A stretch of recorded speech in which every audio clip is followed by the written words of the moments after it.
Good afternoon guys, and welcome back to my channel. I'm really happy for you to be here today again to watch my content and yeah, just to occupy yourself with me. So today I'm gonna be doing things a little bit different. Today it is story time. That's right, as you can see from my title, I'm gonna tell you about a story that happened in my childhood when I was a little kid. Not a little kid, I think I was like 10 or 12 or 13. I forgot, but yeah, it happened in my childhood, and it's an interesting story actually, and I wanted to share with you just a little story, you know, while I'm applying my makeup. This is the first time that I'm doing this, applying my makeup and talking at the same time, so bear with me if I'm a little all over the place. I will try to keep up. I will try to combine the two and balance the two, but yeah, bear with me, I will try my best. So yeah, today I'm gonna be doing this look for you guys with my Juvia's Place palette. This one here. I have a few palettes that I bought. If you have watched my last video, I've actually showed them. Today I was bored. I was bored, and I thought, you know what, since I have time in my hands, why not shoot another video? So I'm gonna be applying that, and obviously I'm gonna be applying all my other products and tell you the story. So stick with me, don't go anywhere.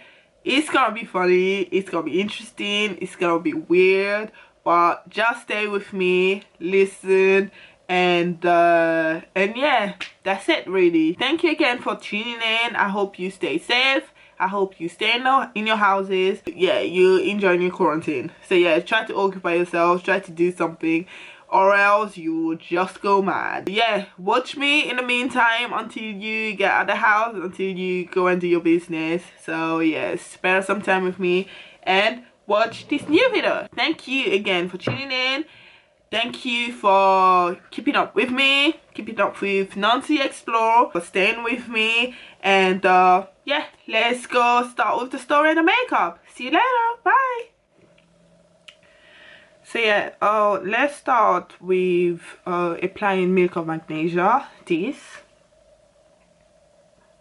So I heard about Makeup of Magnesia, I think it was 3 or 4 years ago, from people. Basically, that's when a lot of people started using it, and me being me, trying everything, I thought I could try it. So I tried it, and I really liked the way it mattifies, you know, my skin before I apply makeup. So since then I started using it. So I'm gonna start with this one. Okay, let's start the story. So from what you can see from the title, I said I saw dead people, and I literally saw dead people. So let me tell you about that story. Yeah, those who don't know, I'm from the Democratic Republic of Congo, so that's ex-Zaire. So I was born when the country was called Zaire in the 80s. I will not tell you the year. So basically I was born in the 80s in Zaire, yeah. So I'm a Zairoise, not Congolese per se. But now that the country is called Congo, or the DRC, I have to say Congolese. But anyways, so for those who remember about the story of how Zaire came to become the Democratic Republic of Congo. So basically it was because of an invasion. So for years and years and years, the country was at the end of the previous president from Zaire, so Mobutu. So he's been in power for many years before the invasion started, yeah. But basically the invader, or the person who came to take over the country, basically decided that it was enough. So like, yeah, you've been there for years and years and years, and there's a lot of stories as well of what he did. So a lot of like killings and stuff like that. So basically he was a dictator. And someone decided, yeah, your time is up, it's time to go, so yeah, leave the country. So they tried to negotiate for for many days the negotiations happened in South Africa, if I remember correctly, with Mandela, who was to be the judge, but not the judge, but the mediator. Yeah, the negotiations happened there, yeah, and apparently they didn't come to a understanding. Mobutu didn't want to leave the power, and the invader, Kabila, that's his name, Kabila the father, he didn't want to give up as well. He wanted to take over, so everything just went to shit and the war started. So when that happened, so the previous president, you know, packed up his bags and ran away, and unfortunately died in exile. So the new one, who was invading the country, when he came to the capital where I was living in Kinshasa, yeah, so they came and they obviously they didn't come in peace. There were, like, you know, there were shootings going on and stuff like that. Anyways, I'm gonna do my eyebrows using this. I really like this pencil. It's really detailed, and I love the color. So give it a minute. I'm not gonna do it while I'm talking. I'm coming back. Ta-da! So yeah, I don't like doing my eyebrows, you know, on camera because, yeah, it takes too long. But anyways, the war started, yeah, and they start coming in. So they started from the east of the country, and they literally crossed the country, the whole country. You know how Zaire or DR Congo is. It's a really big country, so it took them days to get to the capital, yeah. When we heard that they were coming down, yeah, hold on, I'm looking for my foundation. So basically, you know how I always use this foundation, yeah, Juvia. Like, I always use Accra, yeah. Accra is basically my color, but with with the sun that came out all last week, yeah, I've been tanning in the garden, and I darkened a little bit. So good thing I have multiple foundations with different shades, so I'm gonna try to find the shade that will go with me. I have other Juvia's Place foundations, so give me a minute. So yeah, I've got this shade here, Kampala. I usually mix my Juvia's foundation with my Huda Beauty one, and the Huda Beauty shade that I use is Mocha or Mocha, I don't know how to say it. But today, since I tanned SF the past 2 weeks, I'm gonna use this shade Kampala and this Huda Beauty shade Cocoa. So let's see how it turned out. Okay, so that took a while to get to the capital, yeah, because the country is big, like I said, and that gave us people expecting them time to actually prepare ourselves to when they'll come, because we had no idea. We heard those horrible stories that they were killing on the way. They were killing like soldiers and the resistance and stuff like that, yeah. So we didn't know what to expect when they were gonna arrive. So my dad took precautions and he took measures, yeah.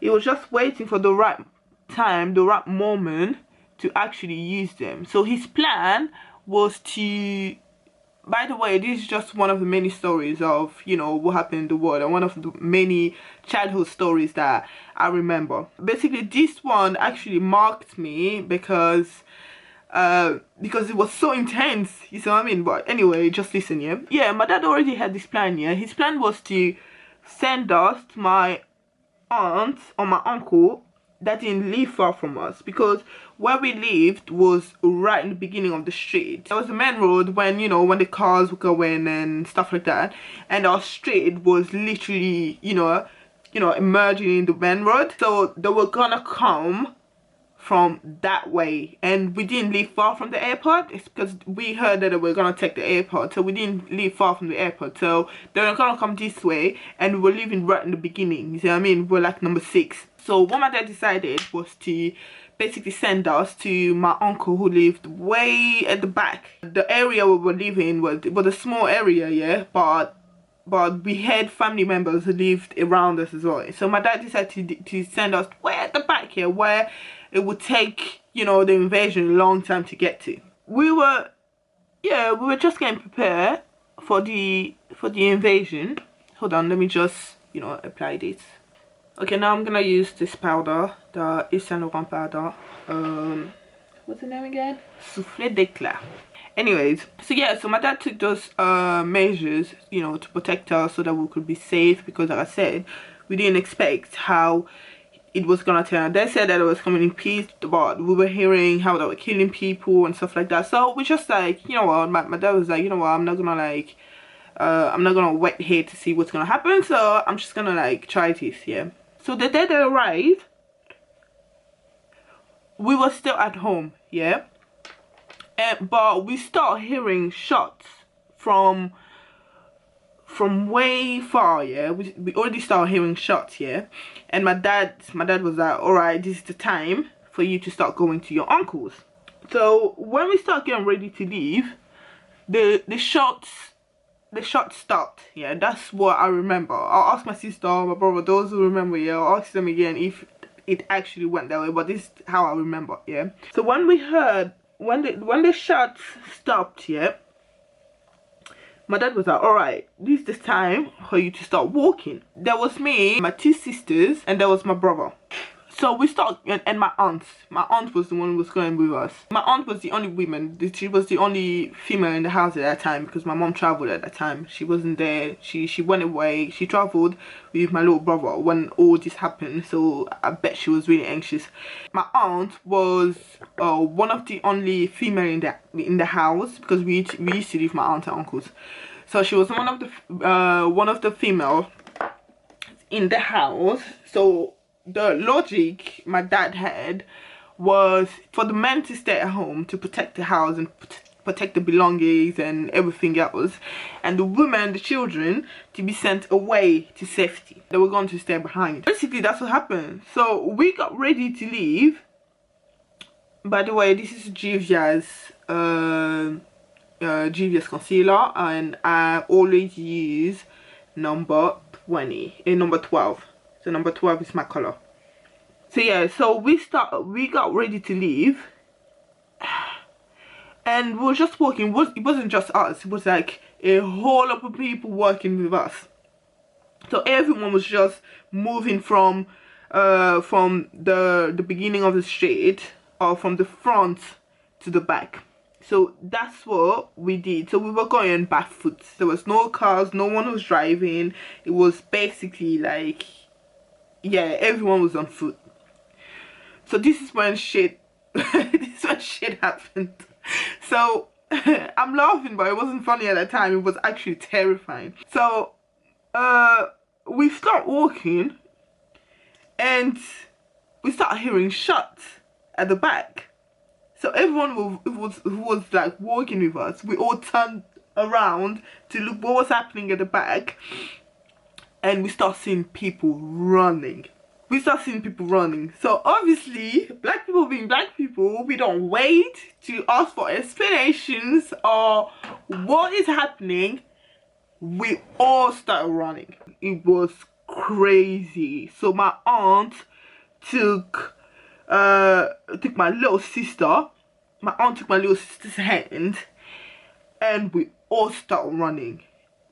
Listen, when I'm telling you that, oh dear, oh god, when I'm telling you that period was mad, it was actually mad. So basically, what happened?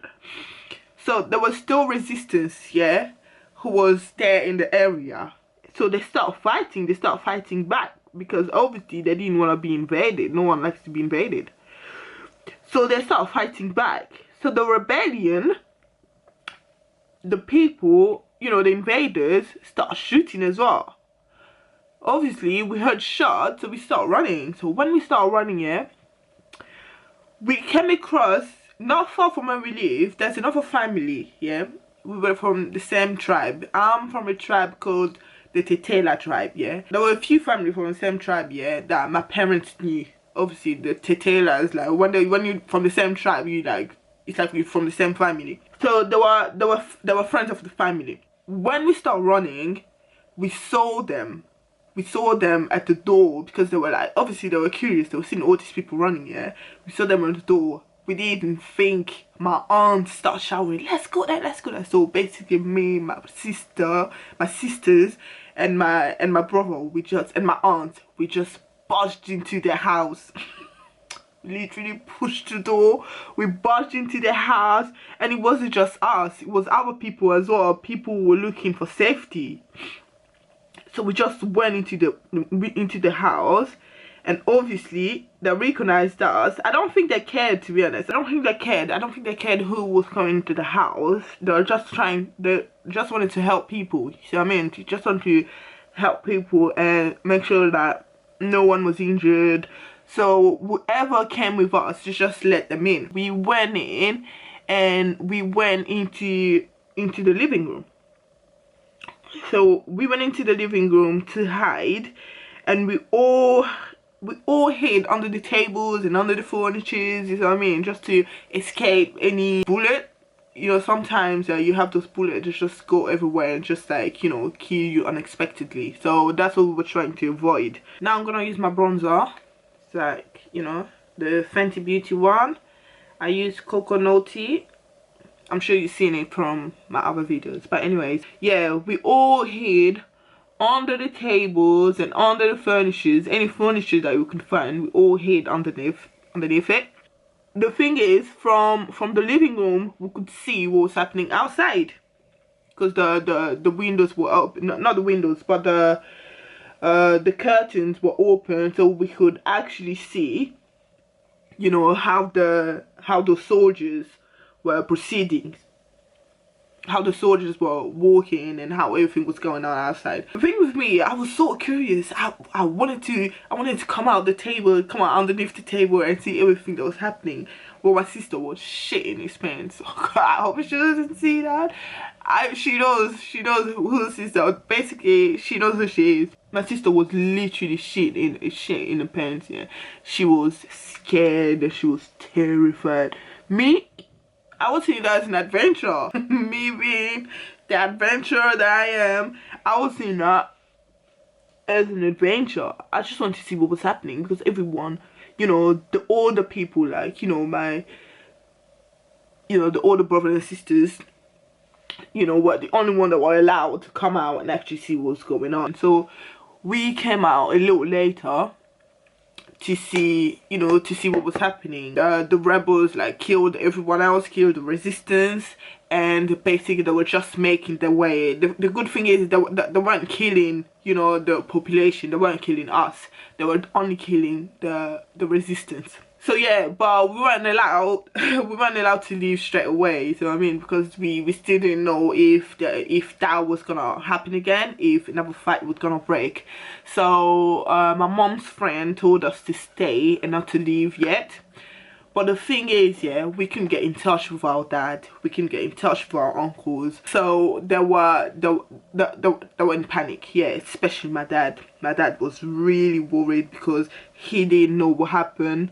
They stayed home, they saw us leave, and then the fight started, and then the, you know, and then the bullets and everything started shooting. So my dad was really worried. He didn't know what happened to us. He didn't know if we were safe or not. I'm telling you guys, it was mad. It was actually mad. That was one of the first time ever that I experienced something so close, you know, it's something so close to death, that I actually experienced hearing shots and bullets going all over the place.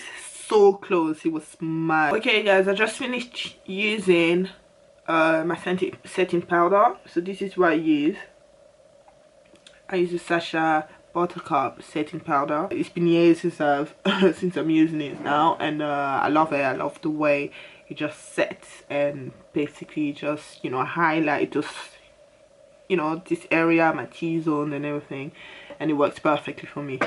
This is what I'm gonna use, guys. Today I'm gonna use this Juvia's Place palette. The colors are amazing, beautiful. Look at that. Look at these colors.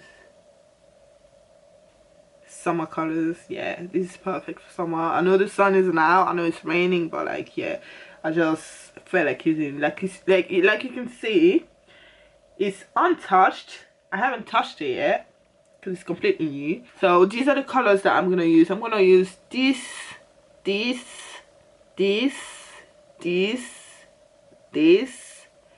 and this, I think. So yeah, let's see how it goes. Anyways, where was I? Oh yeah, so we stayed there. So basically, I think we got to the house, I think we left the house at 11 o'clock, and when the fight broke. That's when we started hearing bullets and everything when we're walking, and we stayed at my mom's friends on, or you know, family's friends' place until like 4 or 5 in the afternoon. Imagine all that time. My dad couldn't get hold of us. He didn't know what was happening. He didn't know if we were safe or not. So it was just going out of his mind. Like, he was panicking. He was so terrified that something happened to us. When we saw that the coast was clear and that we could get out, we decided to go back home. And then we just started walking really, you know, really slowly and carefully, so that I wouldn't, so that, you know, so that we wouldn't be in that situation again. But thank God the distance between my parents' friend's house and our house was really short, so it was only like 10 minutes. So my dad was waiting right at the door, and when he saw us, oh my God, you could see the relief in his face. My dad was actually so relieved to see us. But obviously, you know, being an African dad, it's not gonna proper show. It's not gonna come and running to you and hug you, and it's just start laughing. You know, it's just joking around, because my dad is like that. He loves joking. He just started joking around, saying, "Oh, you see what happened? Oh wow, so did you run?" No. He just started laughing, but you could see from his body language that, yeah, this guy went from hell, man. There was 4 of us. I bet he was thinking, what am I gonna tell my wife, because she's not here? What am I gonna tell her? I bet that's what he was thinking. But yeah, that's what happened, guys. That day was mad. That day was crazy. I've never experienced anything like that in my life. It was like I said, I'm an adventurer, you see what I mean? I'm a curious person, stuff like that actually, like, you know, get my blood pumping. And I was really active when I was a kid as well. I love anything that included, you know, physical activities, like sport, like climbing trees and stuff like that, and dancing, jumping. I was full of energy when I was a kid. So yeah, when that happened, like, it was more a curiosity from me, you know. I just wanted, like, it was fascinating. It was actually fascinating. Like, I was full of adrenaline. Like, it was crazy. Anyways, guys, that was the first story, yeah. That was the first story. At that point, I haven't seen dead people yet. The dead people story is coming up. So that night was really crazy, like I said. Not just for me, not just for my aunt and my brother and sister. It was also crazy for my dad and my uncles, you know, everyone that stayed home behind. It was a crazy experience. If you've never experienced war or been in the middle of a shootout, you would never know what I'm talking about. So I've lived it, I've seen it, guys, and it was mad. It was crazy.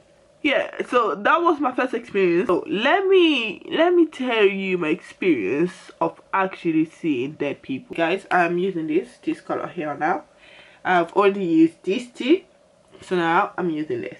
So second part of my story. A few days have passed, and my dad was still he still wanted to send us in a safe place, because like I said, we live in an area that was, you know, easy to invade, and that was close to the airport. We had my other aunt on my dad, so the uncle where we were supposed to go to was from my my dad's side, was like a cousin or something.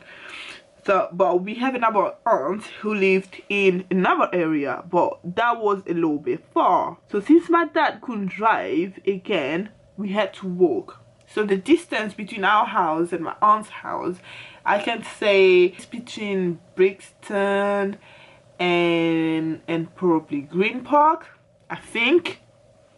So it was a long walk. So that day we start walking, we start going really early, so we had to leave really early. My dad was adamant, just in case it happened again. It was me, my aunt, so we were sending children and the female to safety. So we start walking, and to basically leave where we lived, yeah, it was on the high road, and there was some kind of bridge that we had to cross, and underneath that bridge there was a small river that was going, if I remember correctly. And mind you, at that time I think I was like 11, yeah, 12 or 11. So we were walking. We start walking with everyone else. Again, there was a sea of people living where, you know, leaving the houses to go to safety. Some of them were going to the city center, but my aunt was living like I think in the west side. The geographical divisions that we have here and that we have Congo are completely different, so I can't really pinpoint exactly, you know, what was where. For those who know, this is for my Congolese people. We lived in the area called Masina, and my aunt lived in Limba. So that was the distance basically. So we had to walk the distance between Masina and Limba, which I think, if I'm not mistaken, is the distance between Brixton and Green Park or Victoria. Alright guys, I, you know, just blend it a little bit. Now I'm gonna use this here. Okay, back to the story. So yeah, that was the distance, and when we start walking, yeah, this is when I saw dead people. When we start walking, we passed the bridge, and we were walking alongside the sidewalk. We were walking on the sidewalk, yeah, away from the main road, even though there were like no cars. So while we were walking there, I started noticing bags around the road. So for me, there were bags, yeah. I started noticing bags again. Like I said, I'm really curious. I was a really curious child, and not always listening. I started going toward. I wanted to see what those bags were about, guys. When I got close to them, I looked down and I saw a face. So that was my first body, the first ever body that I've ever seen.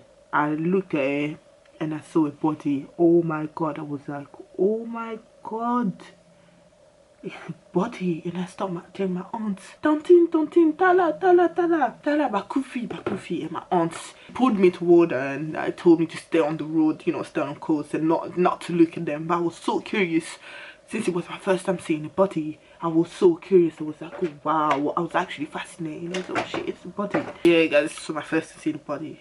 But it wasn't just one body, it was a full of bodies along the sidewalk. And I don't think it was just I don't think it was just the resistance. I think it was, you know, it was mixed with other people as well, like people like me, like the population. They were just along the sidewalk. It was mad. Like I said, if you've never experienced war, and if you've never seen bodies before, like, you wouldn't understand. That feeling was just weird. It was just weird. But anyways, let me put this on, my eyeliner, and I'll get back to you. Okay guys, I put my eyeliner on, and I also used that time to put my eyelashes on as well. So I'm using the Huda Beauty the Huda Beauty eyelashes, Hoodie 23. I don't know if you can see it, but yeah. And I also use the Huda lash glue. I swear by this glue, is amazing. You actually don't have to leave it out for like 30 seconds or something. You can just put it on straight away and it's amazing. It actually sticks. Anyways, where was I? So that was the first time I saw dead people, and like I said, it's an experience that you could never ever forget. Anyway, we continue walking after that little, you know, morbid phase, and at one point we came across a roadblock. There were military stationed somewhere around the road, were checking people. So I don't know who they were checking. I think they were checking foreigners or something. I think at that time they were looking for people from Rwanda and Burundi, because we were also in conflict with them. I think we still are in conflict with people from Rwanda, not people that for, you know, the government from Rwanda and Burundi. Yeah, there was a lot of stuff going on at that time. Basically, if you were a Rwandese or someone from Burundi in Congo, you were not safe. So we were walking, yeah. God, it was so weird. We were walking. We came to the roadblock. When it came to our turn to be checked, yeah, they stopped me and my sister, my older sister. They started saying that me and my sister are Rwandese, are people from Rwanda, that we're not Congolese. They were gonna arrest us. Oh my god, guys, when I tell you that I thought my life was over at that point, I thought that, yeah, that's it, they're gonna arrest me. There was also a lot of rape going on, you know, they were raping a lot of women as well, you know, all those like wars, there's always stuff like that. So I started panicking. I started getting scared. I was like, oh my god, they're gonna rape me, they're gonna kill me, and I was shitting in my pants. I'm not even putting this lightly. I'm telling you, I was terrified. I was so scared that what I was hearing, what we were hearing that was happening in the east of the country was gonna happen to us. Basically, their conclusion of me and my sister being from Rwanda or Burundi by saying that we didn't have any ankles. So apparently people from Rwanda or Burundi don't have ankles. Anyways, so they said that we didn't have ankles. People from Rwanda and Burundi don't have ankles. You don't have ankles. Stuff like, it was just some stupid reason. And me and my sister was really confused. What do you mean we don't have ankles? We have ankles.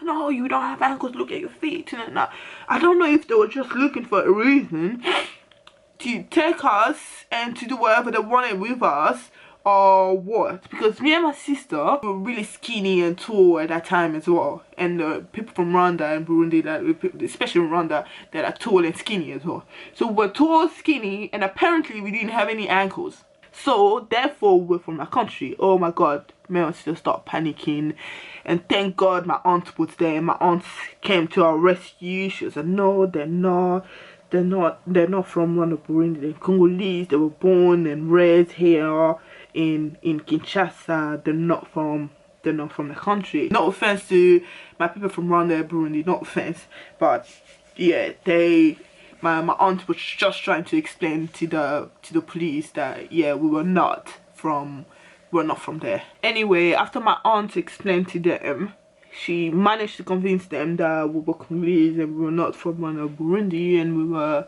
no trouble. They let us pass. So we continued walking. It was one of the longest walks I've ever had in my life. Like, it was crazy. One of the longest walks ever. So we got to my aunt, and we stayed there for a few weeks, I think. Yeah, we stayed there for a few weeks for, you know, just waiting for things to settle down. But at that period, there was zero electricity, zero water. So what we had to do we basically had to, one second, so I'm gonna use this eyeliner again, Huda Beauty. They have like, they have the products are really good as well. I love Huda. I love Huda. Right now my favorite product are Huda Beauty and Juvia's Place. That's basically what I use. Anyways, there was no electricity, there was no water, so what we had to do, we had to actually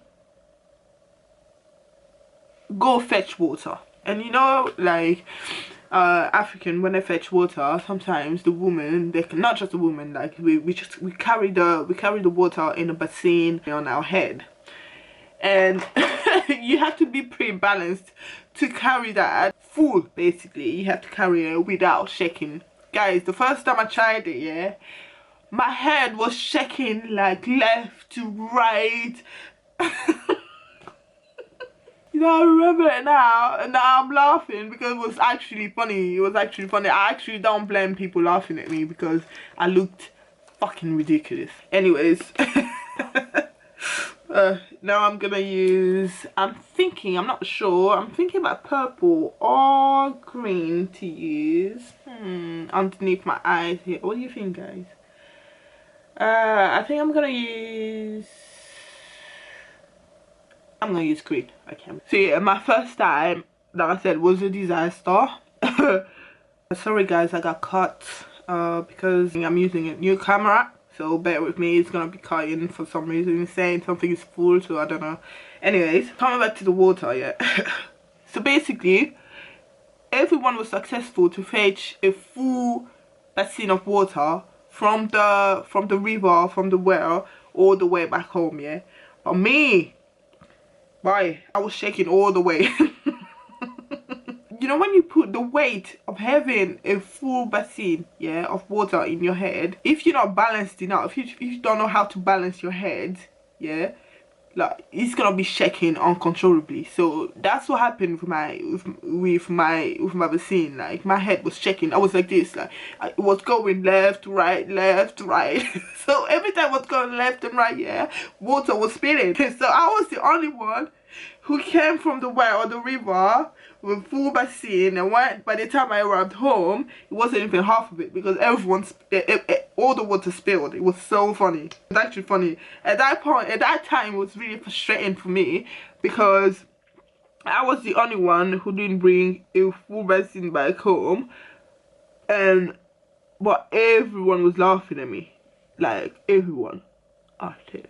Yeah, everyone was laughing at me. It was it was actually embarrassing. Alright guys, last touch for the eye makeup. I'm going to apply this just the corner of my eyes. So basically, yes guys, these are the story that I have from a very long time ago. Last week I sat in the living room and I just thought about that story and how unbelievable it was. You know what I mean? How unbelievable and funny. I remember that, oh shit, I have seen dead people when I was a kid, when I wasn't supposed to see, but it happened. I saw them. That's what war does to you. It makes you see shit that you'd rather forget. But those are the things that actually shape you and that actually make you value life, because you've seen people die and you are still alive. You see what I mean? And that also makes you grateful to God to actually you know, have kept you alive during that time, because a lot of people died, guys. I told you, I've seen a lot of people, like, just from that sidewalk. So imagine, I only saw that sidewalk, so imagine how many people died all from the airport to where my house used to be. You see what I mean? Because I said, like, we used to live close to the airport, and yeah, it was quite a distance. So I just said that, I just thought, like, wow, I only saw a fraction of it. So imagine the trail of dead people that the soldiers left from the east of the country. Again, like I told you, Congo is a big country. It's the third biggest country in Africa. So to cross that country would take days and weeks and maybe months. Actually, not maybe, months. Yeah, it would take months. So I just imagine, yeah, how many people the soldiers have left, you know, in the trail.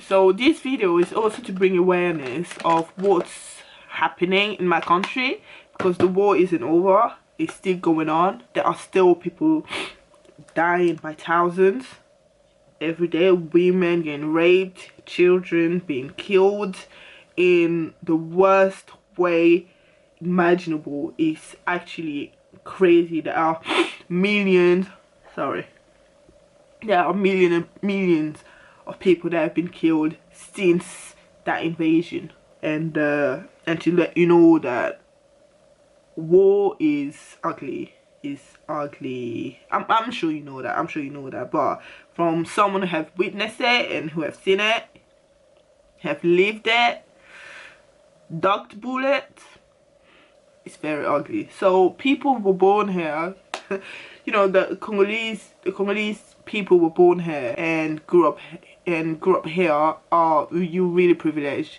You're lucky that you haven't seen that. You are actually very lucky. Be grateful, people. Be grateful every day for the breath that you take in, for your lives, because there are a lot of people who wish to be at your place right now, wish to have your life. So be grateful and thank God every day. Honestly, that's all I can say. Thank God every day to still be alive. I'm using this NARS as my blush. I love the color. Look at the color. So pink. It's like pink with like glittering gold in it, as you can see. I was expecting it to just be pink, but it's like some glitter in it. I'm gonna use this as my highlighter. MAC. I've been using this for years now. I've stuck to it. I haven't changed it. Look how it looks now. I broke it, you know, just like scattered into pieces. Shit. But I still use it.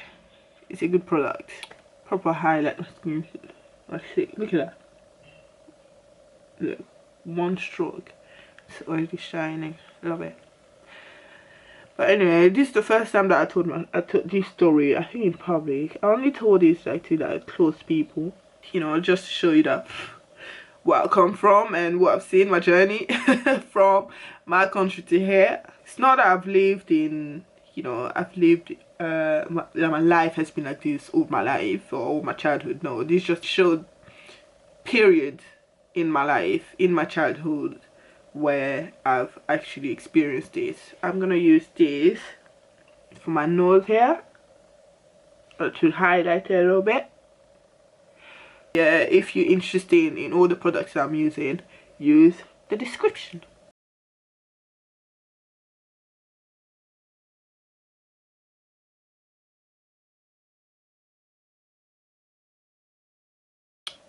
And I use this again, Fenty Beauty. Actually, there's Fenty Beauty, Huda Beauty, and Juvia Sprays. Those are the main products that I always use. Fenty has really good products as well, so this is what I been using. So let me do my hair and come back to you. Done. For today I will try and go pixie. Do you like?